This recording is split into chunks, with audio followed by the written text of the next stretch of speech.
Hey guys, Addict Cyclist. This is going to be a quick one here. If you're following along with the channel, I had my first 25 mile an hour average ride over 40 miles on Saturday.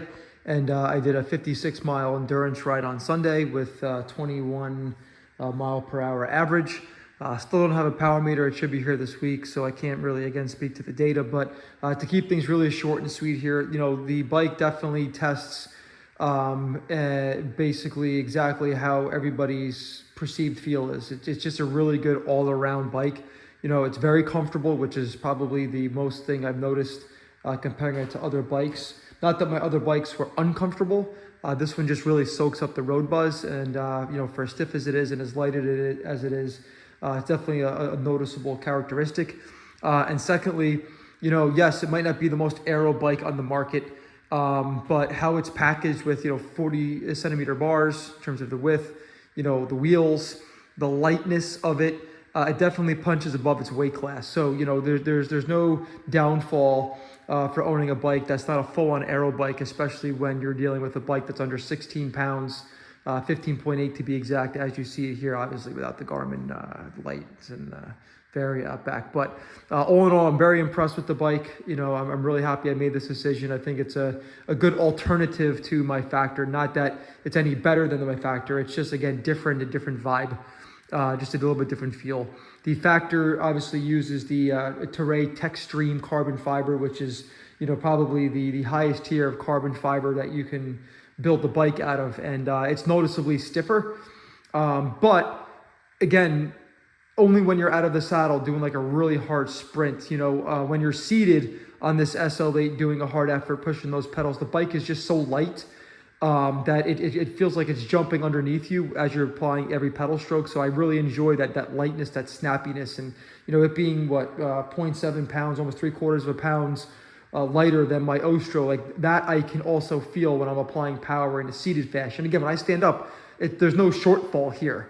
But you can tell that the Factor is just a little bit more snappy. But comparing it to the Cervelo S5, if you're looking at Tour Magazine's recent aero test, the SL8 was 30% stiffer in the bottom bracket than the Cervelo S5 per their data when they were doing some torsional tests. So that's shocking to me that a bike like this with such a small little dainty bottom bracket can yield that much stiffness compared to that huge chunky cross section bottom bracket, which is shaped like basically a V on the Cervelo S5 2023-2024 Cervelo S5. So again, I own that bike, and which I thought was also very stiff, but like I said, because this one is lighter, it definitely accelerates better. It definitely is snappier. I'm never going to use the term it holds speed, because that just seems to be a thing we don't say anymore about a bike. But you know, I can say that this bike can definitely hold its own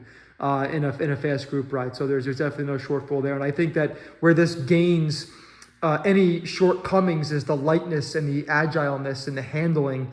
Gaining those things back makes it feel such a lively and exhilarating ride. And again, very similar to the Ostro. The Ostro has been my benchmark, and to this day, I still feel like that's probably one of the best, if not the best bike I've ever ridden. This is right on par with that. Like I said, just has a different feel to it. So just wanted to get that out there. If you're, you know, my first endurance ride, I was very impressed. I did have to get a little bit more acclimated to the shorter bars. The hoods were turned in a little bit more. I actually turned them back out because I was a little too kinked coming from the 42 centimeters. I'm a kind of a broader guy.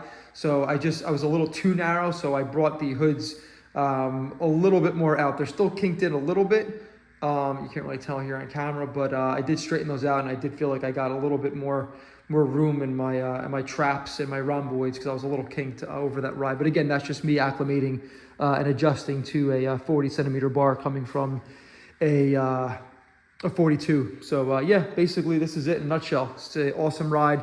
Ride's great, smooth, compliant, fast, responsive, and it's exactly basically how all the other magazines and other YouTube have reviewed these rides and whatnot. So yeah, just wanted to get that out there. If you have any questions, shoot them in the comments. Appreciate the dialogue. Thanks.